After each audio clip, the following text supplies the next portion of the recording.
You're listening to the Smart Nonprofit Masterclass. I'm Jose Gomez, founder and CEO of nonprofitwebsites.com and Net Ministry. If you're a leader or founder of a nonprofit who wants to reach more donors, volunteers, members, supporters, and the community that you're serving using the power of the internet, then I'm waiting for you in today's episode. So let's get growing.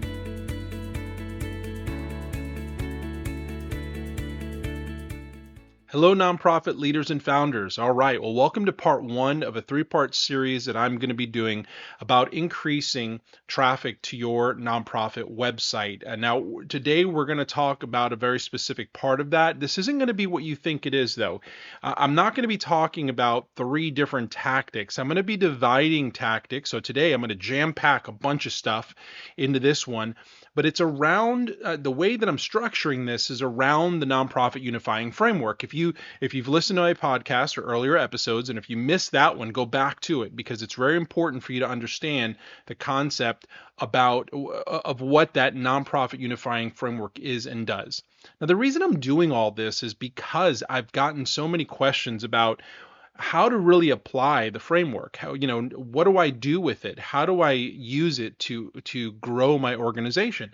Well, it's important to note that the framework itself is kind of a foundational thing. It's not intended to spider out and help you to grow. It's intended for you to help ground you, to help structure and define you in a way that's easy to communicate, which is going to help you to grow. It's going to help you with your marketing. It's going to help you with your outreach. It's going to help you with your donor communication. It's going to help you when you're trying to determine what it is that you're doing as a nonprofit and how you do it. So that's a super key point. Now, just to review, the nonprofit unifying framework consists of three parts. The first is problem, the second is prescription, and the third is participation. So the first is problem. What problem or issue is your nonprofit intended to address or solve? Two, what's your prescription for doing that? And then three, how do people participate in your prescription? How do they get involved, right? And those three factors, I can't tell you how many nonprofits I talk to, and I've talked to tons. I have talked to literally tens of thousands of nonprofit founders and leaders over the last, over 20 years. There's a common theme that I see, which is that, either when I ask you what your nonprofit's about, I either hear a very abbreviated, really says nothing definition about, of what their nonprofit is supposed to be, or I hear a very long-winded 10-minute explanation that most of the way through I've already lost interest in. It's too long. It's too kind of deviated. It's distracted, and I don't know at the end of it really what they really do. Normally, when an explanation is too long, it means that you're either making up it along the way, or boy, are you distracted. So it's really important to know that the nonprofit unifying framework is designed to consolidate all of that into a really concise definition and structure for communicating what your nonprofit organization's about. Now, what I'm going to be doing today is talking about that first part, which is the problem, the problem or issues that your nonprofit is intended to address or solve. And I'm going to be talking about how to drive traffic to your website using that specific piece. Now, remember, you've got these three pieces, and usually folks think, well, participation, that's what's going to drive traffic. I'm going to tell people how they can participate, and they're going to magically come to me and want to participate in my prescription to solving the problem. But that's one part. That's the third part that I'm going to get to. Today, we're going to talk about what strategies can you use once you've figured out, once you've really nailed down what your nonprofit's problem or issue that you're trying to solve is, once you've clearly defined and iterated that. And I want to talk a little bit about that today. And this is gonna help because a lot of you there's some of you that have amazing research on the problems or issues that your nonprofit is intended to solve or address. You've got information, you've got white papers, you've got research, you've got tons of stats, and we're going to talk about how to use that. Now, for those of you that don't have that stuff, that you have one sentence on your website about the problem that or issue, um, you've got to go back. You got to sit back down and do a little bit more work. We can't be lazy about defining and educating people about what it is that our nonprofit is intended to address. It just there's not enough passion by the time you get to the involvement side. A lot of you aren't getting donations, you're not getting volunteers, you're not getting grants because you're not illustrating that there's enough of a problem to even justify the existence of your nonprofit. So today, once you've done that, or if you've done that, this information is going to be super helpful. All right. So even if you haven't today, listen through so you kind of understand exactly what kind of information you might need, you might be looking for, and how this information will help. And hopefully it'll encourage you to go back down and just pull out a piece of paper and a pencil, or pull out, Microsoft Word and start typing out a much more engaging description about the problems and issues that your nonprofit is intended to solve or address. The first strategy, the first tactic that I'm going to give you here, involves content marketing. We're going to talk about a few different tactics actually around content marketing. Now, content marketing, the whole premise of content marketing is that you're creating helpful information. And in this case, you're creating information that helps people to understand, to be educated about the problems and issues that your nonprofit is intended to solve or address. We're trying to help people to understand what the issues are, what exists, why did we create our nonprofit, what problem really prompted us to create a nonprofit around it. And once you have information, let's talk about the type of things that you could be sharing. So one format for content marketing, are your pages, your website pages, creating a structure around your website pages that allows people to click around and get interested in the various aspects of this problem or series of issues that your nonprofit's intending to solve. So, if it's homelessness in your city, you might have a page structure that talks about maybe a general description, a general summary about homelessness and the general stats about what's happening. And then you have sub pages that might talk about maybe homelessness around young people, another one that talks about homelessness in middle-age individuals, and then homelessness around of the elderly in your city. And so you might divide your content into different pages that people can consume differently and learn different things about them, especially if you've got a lot of information. It helps to divide it out and helps people to process it. But it also gives you the opportunity to share information in different ways. So you can share that same issue, the information about that same issue, as different pages and give people kind of kaleidoscope. I learned that phrase from a dear friend of mine. You get to kaleidoscope the issue and help your potential donors and supporters for them to kaleidoscope it, that homelessness has different aspects to it. And whatever your issue is, they may be different aspects to it, and you can organize the pages on your website around that so that they can be individually shareable. The next tactic that you have are blog posts. Blog posts are a great format for sharing information, for sharing education. Now, one of the things you have to be careful with blogs, I see folks do this. They'll start a blog, and because they don't know what to do with it, they put a lot of different stuff in the blog, and so it's hard to find really the educational information. I recommend that if you're going to do a blog, keep it very focused. If you've got a blog that's focused on educating people about your issue, you want to make sure that you keep that focus throughout the time that you're publishing the blog. Otherwise, if you mix it with press releases and other types of information, you're going to lose people a little bit in there. So make sure you keep that blog really focused, or that you label the post very clearly in some way to designate which ones are the educational blog posts themselves. You want to talk about, there's an opportunity here with blog posts because of the timeliness of them, because they're intended to be time sensitive. You can talk about current events and news that's related to research that just came out, significant events that are about this the problem or issue that you're wanting to post about.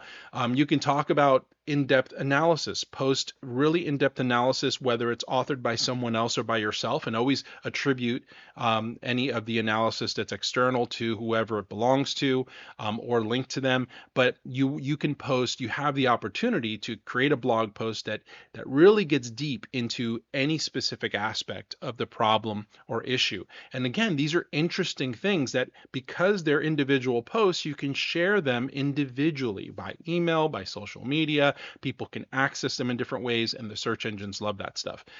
The other thing you can talk about in terms of blog posts, and you can share in there, are personal stories from individuals who are impacted by the issue. So, stories are really tremendously powerful. And the more that you can create that kind of a documentary, a documentary kind of style around it, if you could take pictures and include diagrams or have a video, sometimes a video interview is fantastic, but make sure that you've got some writing as well.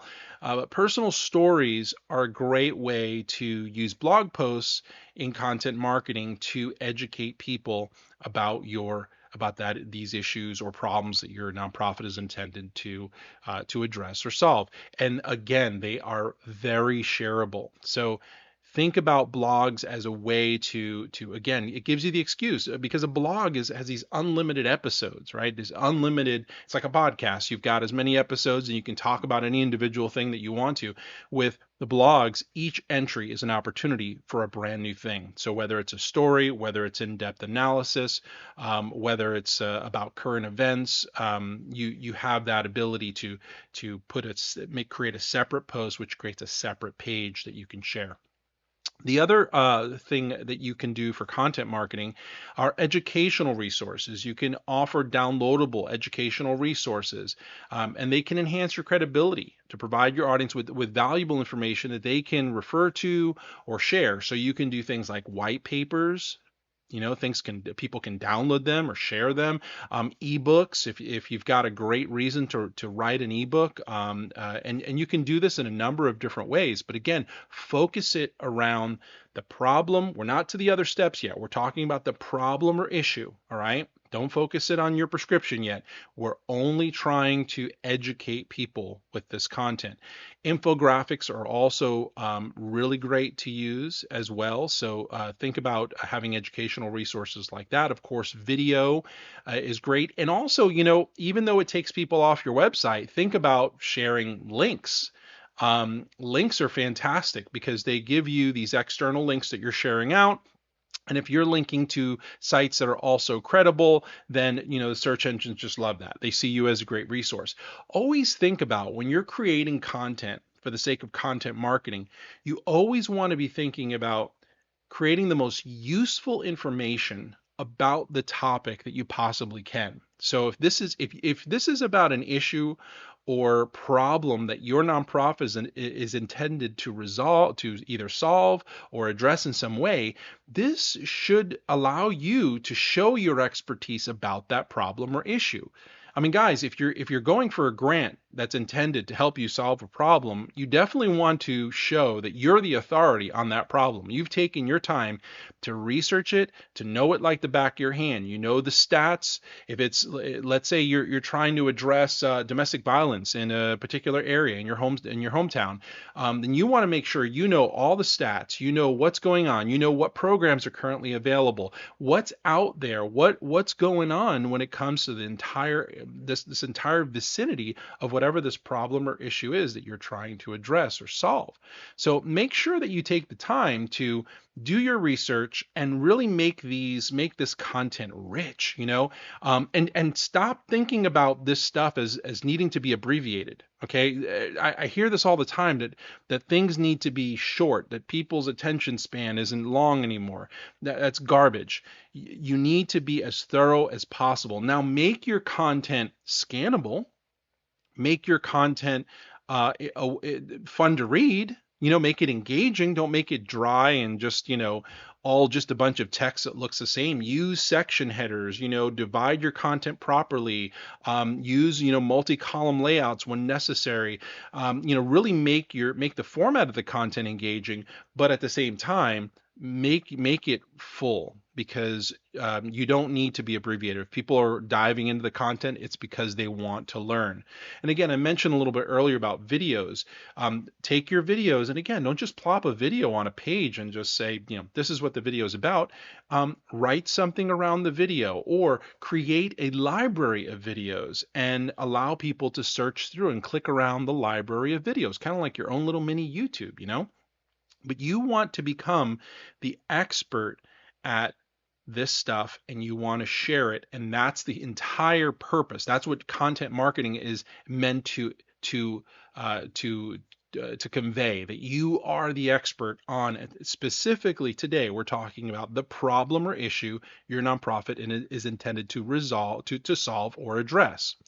All right, so that's content marketing. All right, I told you we're going to throw a lot of stuff at it today, because I've gotten these questions and I want to address this as much as I can. And we're talking about driving traffic. How does this stuff drive traffic? Well, because when you create it, there's kind of an effect. And this is going to go into the second section. We're going to talk about search engine optimization, or SEO.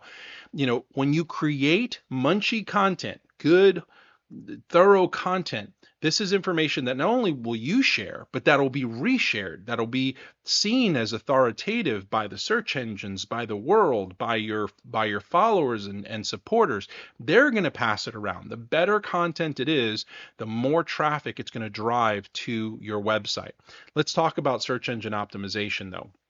So search engine optimization, quick little primer, is just simply making your website, doing things to your website that make you appear higher in the search engines under the themes, content, the key phrases that make sense. All right, now I define it this way because some other definitions out there, but I define it this way because this is what makes sense. You don't want to be found. Listen, I'm sure it's great to be found on the first page of Google under, drinking Coca-Cola, but that's not going to help you. I'm sure it's great to be found under some celebrity's name, but that's not going to help you because it doesn't make sense.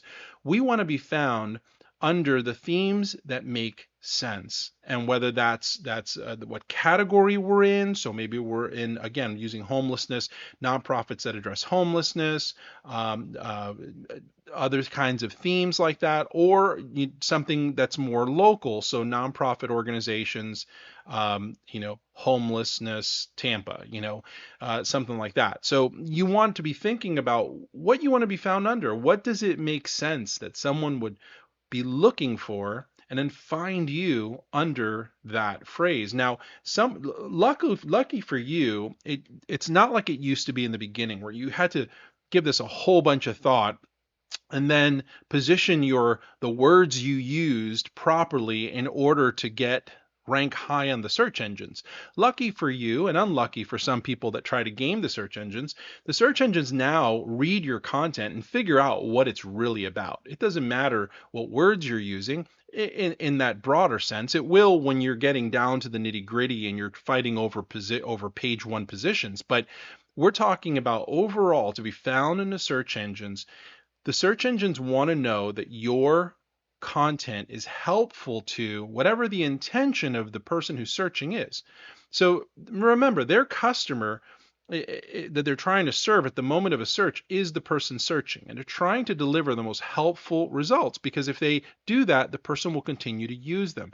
So you want to be the most helpful result, and what you want to be found under is very important. It determines what you write about. It determines how you write. It determines with authority you write.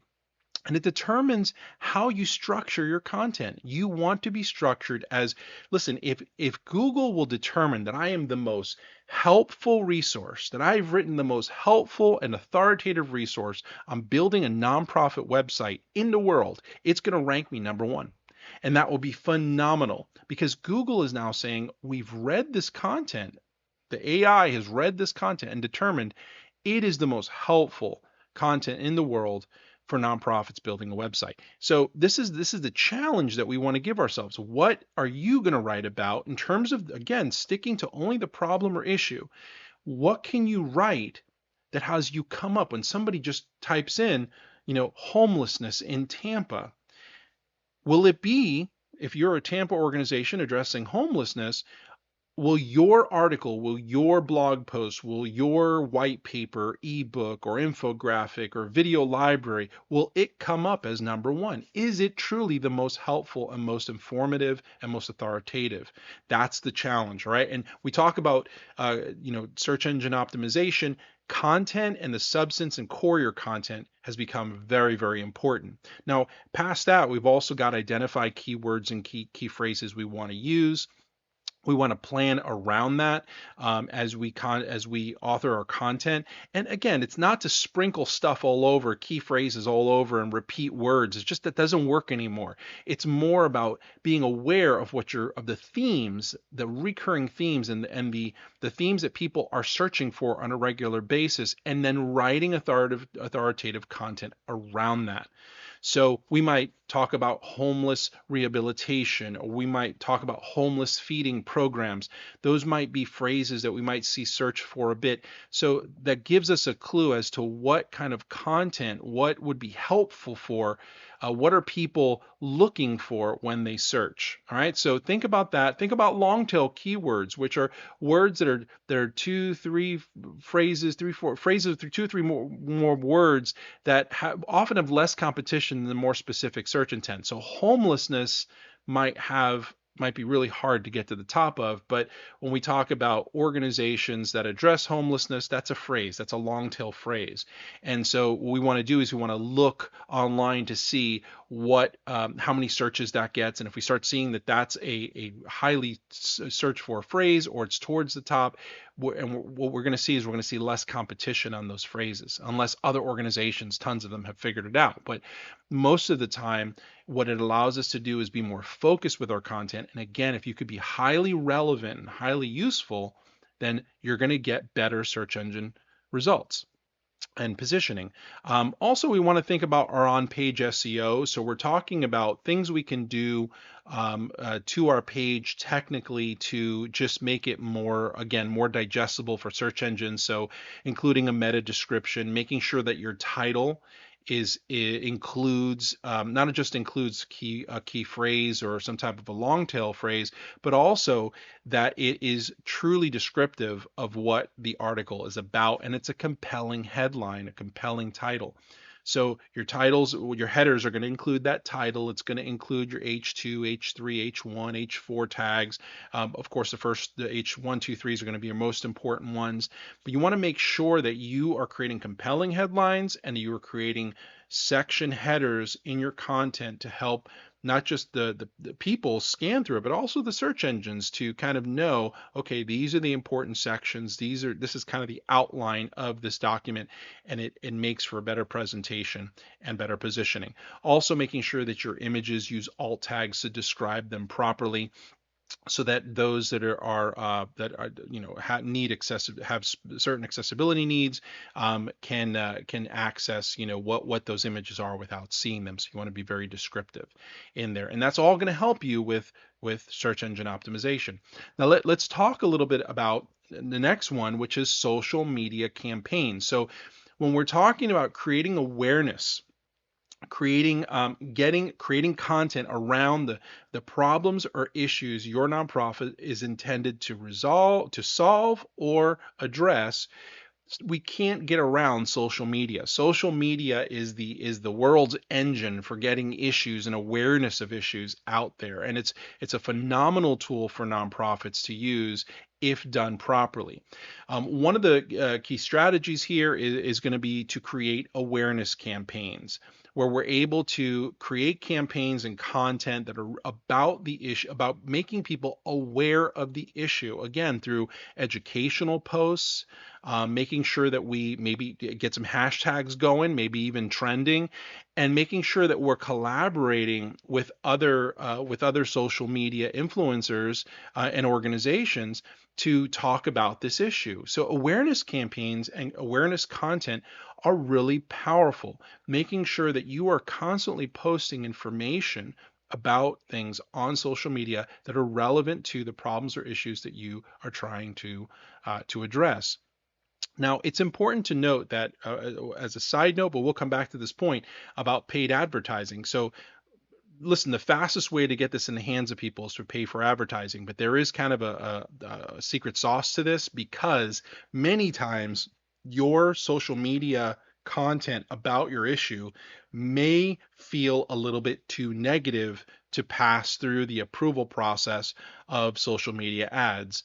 So if you have an issue that's truly tragic, an issue that's truly sad that you're trying to address, sometimes you've got to reposition things.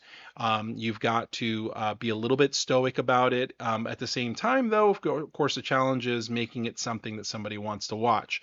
So you might want to think about ways that you can do that. I find that the documentary style is really great. So if you're sharing someone's story, if you're sharing your own experience while you're doing something, so maybe if we're talking about homelessness, maybe it's just a video of you going through a street or an alley in your city and just talking about what people are going through. What I find is if that begins to trend, you can definitely boost that up as a paid ad. And so there are ways to kind of convert all this stuff into paid ads, but we'll talk about it in just a moment. So again, awareness campaigns, making people aware of the issues, and always keep the focus. Remember, you're super aware, you're hyper aware about the issue.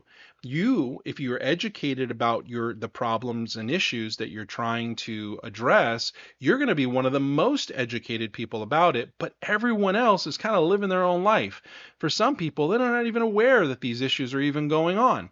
And so you will want to bring awareness through social media content, video content, memes, graphics, text posts. You want to use social media to drive that awareness. And of course, as much as you can, post on your website and then share on social media. That's how to drive the traffic back to your website. If you're just creating a post, putting up on social media, and there's no link to your website, link to read more, then you're losing the opportunity, especially if that post really starts taking off. All right. So we're trying to drive traffic back to your website. And on your website, you control the presentation. So you can make it so that when people are reading and educating themselves, there are next steps. All right, so think about that. Also, video content on social media, fantastic. Video content is very, very underpriced. You can definitely get it out there. Post your videos, they're educational videos. You can do webinars about your issue. Again, storytelling is really compelling. Not just the stories of the people who are going through the issues, but the stories of the people who are attempting to resolve, solve, address these issues. Okay, stories are highly compelling, and if you've been in the nonprofit space for any amount of time, you know that storytelling kind of was, for a while there, it was the big thing. Everybody had a storytelling course, and everybody was trying to sell you something around helping you to create story. But the reality is, you don't need anybody to do that. You can do that yourself. Tell the stories of the people you're helping. Tell your story of helping those people, and do that as much as possible, and do that with the people around you. All right. So that's when we talk about social media, those are some key strategies there. The last key strategy or family of strategies I want to share with you is partnerships and collaborations. So to create traffic on your website, it's about people knowing about it. And the primary ways we think about getting people to know about something is us telling them. But many times there are people who other people listen to. So if you have an Instagram influencer who's got 100,000 followers, they can broadcast and amplify your message very quickly, in a way that you may not necessarily be ready to do yourself. So being a guest blogger, or being on a podcast, being interviewed in some kind of a way, you writing guest posts for blogs that might be about either the issue or about nonprofits in general. So writing guest posts, inviting guest writers to talk about what they're doing or talk about the issue, because what ends up happening is they start telling people about their guest posts. So let me walk that backwards with you. You have a blog, right? You've got, let's say, 20, 30, 40 posts in there. You invite someone who is a specialist in the area of this problem that you're solving. You invite them to write something for your blog, and you offer to share it with your audience. They're going to write it for your blog, but then what are they going to do once they send that to you and you post it up and let them know? Well, they're going to send it to their audience. So if they're an expert in their industry about this issue, it's most likely that they have people who support organizations or are very interested and engaged in that space. So by just having them be a guest on your blog or your podcast or your YouTube channel, you're going to gain a bunch of that traffic. As a matter of fact, one of our episodes here had, well, actually, we've had a few episodes where we've had guest speakers here, or I've interviewed folks, and immediately when we posted those episodes, they broadcasted out to their group, and we saw traffic come in right away. So that's kind of one way that you can help to gain traffic to your website, is that you create something that's on your website with somebody in collaboration with someone. You post it, they're going to tell everybody, because everybody likes the fact that they were just interviewed. They like the fact that they just wrote something and it was posted somewhere else. So the first thing they're going to do is tell everybody who they know to go over there and read it and go listen to it or go watch it. All right. Influencer partnerships are really important. Doing things like sponsored content. So you could always look for influencers that you can either pay, or you can do some sort of exchange for a sponsored partnership, a sponsored content. They might give you, everything from a shout out to talk about your organization on their podcast or their channel or their feed. And then also doing joint campaigns. Sometimes, you can do kind of a win-win. The two organizations can work together to spread the word about each other to audiences that might be very similar in nature or have similar interests. So those are some of the things that you could do today to start talking about the problems or issues that your nonprofit is intended to solve or address in order to start generating traffic to your website. Now, why are we driving traffic? Well, we're driving traffic for a number of different things. We're driving traffic to tell people about the problems. We're driving traffic to drive them to our prescription to solving or resolving or addressing those issues or problems. And then ultimately for them to take action and participate in that prescription. Does that make sense? All right, so this is just part one. Next episode, we're going to talk about how to use the prescription as a way to drive traffic, because all three of these episodes are completely focused on traffic. Now, I know some of you might be screaming at your device here and saying, well, who cares about traffic? We want results, or we want engagement, or we want traffic isn't the big thing. Well, it's the beginning of the thing. All right. So Facebook isn't Facebook because two people use it a day. It's because billions of people use Facebook. And so it's important to know that traffic is where it starts. You're right, though. It's not the only thing. It's not even the top thing, but it is the first thing. So we're going to address this over the next two podcast episodes. I hope today has been extremely helpful to you. As always, I'll be posting my notes on our website at nonprofitwebsites.com. And let me just share one thing today. Recently, we launched, for years, we were just building websites for nonprofits, and we were kind of referring them out for things like marketing or encouraging them to kind of learn how to do it. And, over the years, what we've learned is just, nonprofit leader, you're probably really busy and you don't want to worry about marketing. Listen, it's enough that you have to find major donors and apply for grants and all of that. You probably don't really want to worry about your website and growing your website and having to send out mass emails and your Facebook marketing and your social media posts. And well, we've released a section within our platform, if you're a customer of ours, called Growth Services, and it's been phenomenal. I mean, we have had some wonderful conversations. We've had a number of customers who have just been really excited at the fact that we're now getting more engaged. Now with over 2 decades of experience of just seeing what's working and what's not working, we're getting more involved. We're getting our hands dirty in what they're doing. So we're super excited about our different growth services, and specifically about our grow web presence care plan, where it allows us to just throw everything we have, everything we know, like no holds barred, get in the ring on your behalf while you're doing what you got to do to run your organization. We're growing your web presence in every way possible. We're making sure that we are on your communication. That your donors are constantly hearing from you, that the public and your community is constantly being aware of what you're doing as an organization, and that, man, that is just super powerful. So I'm super excited. I'm very proud of my team. I just want to kind of brag a little bit about the growth services, because I think that they're just phenomenal. I think we're knocking it out of the park with it. So thank you so much today for listening. I hope that this information has been helpful to you, guys. Educating the public about the problem and the issues your nonprofit addresses is essential for building awareness and support. So by leveraging the content marketing, SEO, social media campaigns, partnerships, you can drive targeted and engaged traffic to your website. Now, these strategies are they're not only to enhance your online presence, but they're also intended to amplify your impact. This is going to help you to achieve your mission more effectively. And by implementing these tactics, you'll ensure that your nonprofit's website becomes a central hub for communication, for engagement, for action, and ultimately drive positive change for the cause that you're championing. And I'm very excited to see that for you. I hope you have a great rest of your week. Thank you for tuning in to today's episode of the Smart Nonprofit Masterclass. I hope that it challenged you in some way and provided you with the tools to effectively communicate your nonprofit's initiatives to the communities you serve.